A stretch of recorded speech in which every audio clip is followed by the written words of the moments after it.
My first Valentine's Day in adulthood, in college. I got my guy I was with a bunch of things, video game plushies, a card, candy, snacks. I'm a lover girl. Like, if you're a lover girl, you can relate. You go all out for that person. I was so excited, and he just looked at me and said, I don't have anything for you.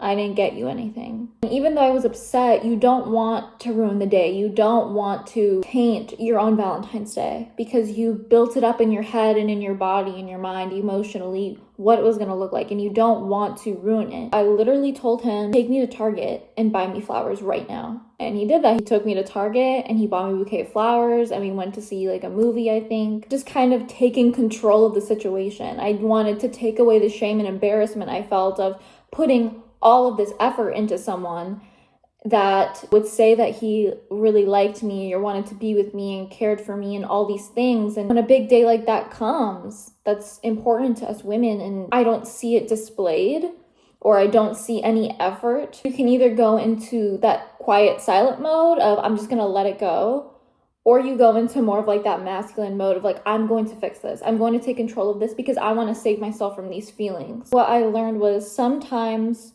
we're too understanding. Sometimes we're too lenient, and it's going to make you too desperate. Desperate for love, for acceptance, for confidence. Desperate to be seen by someone that cannot or will not see you. What happens when us women in dating are too understanding? Or what happens when we keep letting things go? How does this affect our relationship long term? But how does that also affect its relationship with ourselves? I just got back from my Valentine's Day date with my husband. We live such a normal lifestyle, but he still goes above and beyond. When you get into a type of situation like that, you're like, this was so easy this whole time. It was so easy all along. Like, what was I doing? What was I missing? And one of the reasons is when you're not setting standards for yourself, you begin to accept the bare minimum. I go into dating and I think I'm attracted to this person, we get along, we laugh, they're nice, like this is a good mix.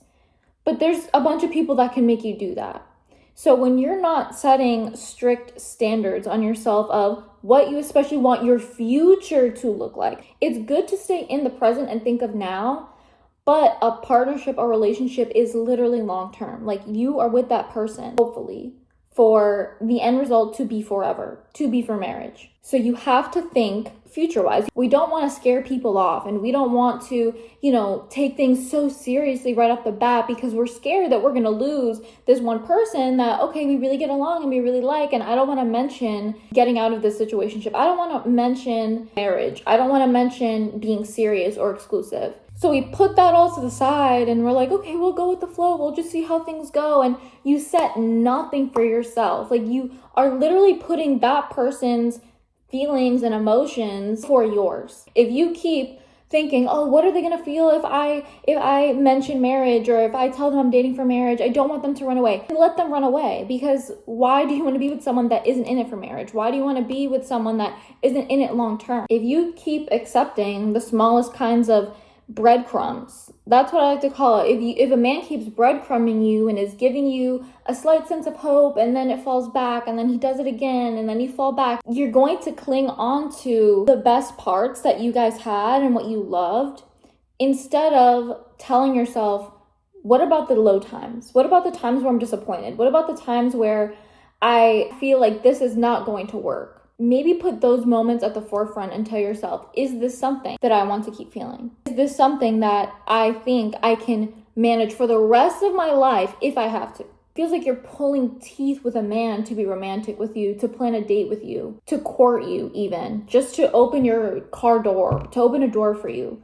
Do you want to keep with that back and forth of like the bare minimum and getting breadcrumbed of this bare minimum? And do you want to settle for that? Because when you set up your standard, it also signifies your own self-respect. And one thing that men, they look for in each other is, does this person respect themselves? If a man is faced with a woman that truly respects herself, he's either gonna try and prove himself, or he's gonna be like, no. He's gonna know that he cannot take advantage. He's gonna know that you are too high maintenance, that you won't accept the bare minimum, and he won't even try, and that's not the man that you want anyway. If you are consistently pulling those teeth, you are putting yourself in survival mode. You're doing that by either trying to change him in how he is with you or what he does for you, or you're in survival mode by consistently trying to prove your worth. When you are trying to change him and you are saying, I want you to be this way, I want you to plan these dates, I want you to put more effort in, at least a card, can you at least give me a love letter? I guarantee you, if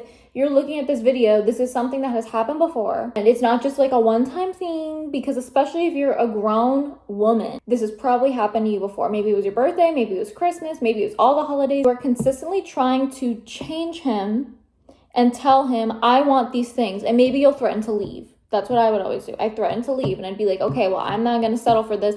And then I kept settling for it. When you settle for the bare minimum, that's all they're going to give you, because it's a reflection of how you feel about yourself. So if he goes into his dusty childhood bedroom closet and grabs a super old teddy bear that smells like his musty bedroom, he gives it to you for Valentine's Day and you accept it, there's no thought in that. It's not the thought that counts, it's the thought that they're actually putting into the gift. It's the thought that they care about you so much that they want to see you light up, that your happiness and your joyfulness of them giving to you and you receiving not only fuels you, but it fuels for them too. You cannot make a man into a giver. If he truly wants you and likes you, he will do it, because I say this all the time, men are going to show you through action. Not just words, not just text on a screen, late at night, and it's pillow talking time, and he says he wants to do all these things. Okay, but where is it? As we may be trying to change him,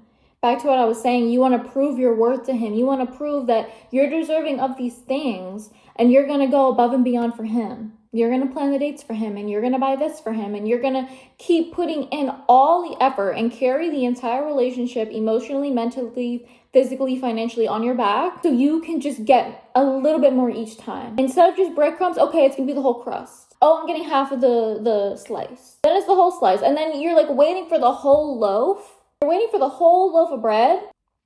He doesn't even have a loaf of bread to spare you. He's clinging on to his own crumbs as much as he can because he does not see your value. He does not find you worthy. You don't sit there and say, oh my gosh, how do I prove that to him I'm worthy? You don't. You need to have your own internal worth to know that this is unacceptable behavior. That I deserve this Valentine's Day gift. I hinted at it. I told him exactly what I wanted. I texted him the things that I want, and still nothing. Wrap it up. Who is he for me to prove myself to? If he does not want to see it, is he God? Is he a king? Probably not. A real king? Is he royalty? Like, why do you feel the need to prove who you are and your value to someone that does not want to see it? It's because he does not like you enough. And that is okay, because someone out there does and will and does see your worth and does see your value. And when we think of longevity, we think of marriage, we think of the future. If you're just dating now, if you're just boyfriend and girlfriend right now, sit and think about how this will affect you in the future. Years from now, you have grown children. When you're old and decrepit, is he going to change your diaper? If he doesn't see that you're worth a $5 bouquet at Trader Joe's, do you think he's going to see your worth in 60 years when you're old and decrepit and he needs to change your diaper? No. Why would he even do that? If he can't even get you the $5 bouquet, he's not going to sit there and be there for you in sickness or in health, in rich or for poor. That's not their mindset. You want to have this pulling of teeth and this bare minimum low effort relationship when there's children. If you decide to have children, even pets, if you just want pets, he can't clean her litter box, he can't take the dog outside, he can't get your own daughter a Valentine's Day gift. If he's stingy with you, if he's low effort with you, he's going to be low effort for your family. No matter if you have kids, if you have a dog, if you have a cat, if you have a plant, he's conserving all his energy for himself. Because if he doesn't see your value, anything you build with him, he probably won't see the value in any of that either. Even if he did give it a bit more attention, a little bit more than the bare minimum, it's still going to be in lack. If I stayed with the person that I thought I was meant to be with, didn't really want me, that was tired of me, that didn't have money, that didn't want to plan anything for me, I'd probably be going 50-50 in the ghetto right now. Unhappy, struggling with money, struggling with work. My skin would probably be breaking out. At the end of the day, it's a choice. I had to have a very difficult conversation with myself and tell myself, hey, I don't like this. I am tired of this. years and years and years of dealing with those types of guys, I said, I need to make a shift in something. I need to make a change. Going from one to the complete opposite of someone that actually wants to care for you and take care of you, wants to give you things and actually wants to provide and protect for you. Yeah, that was a really weird shift. And I could have easily self-sabotaged it, but I was like, I don't have room to mess something like this up again. And I wouldn't have a dog. I wouldn't be in a house. I wouldn't live in paradise. I wouldn't be happy going to sleep at night. I wouldn't spend basically every waking moment happy.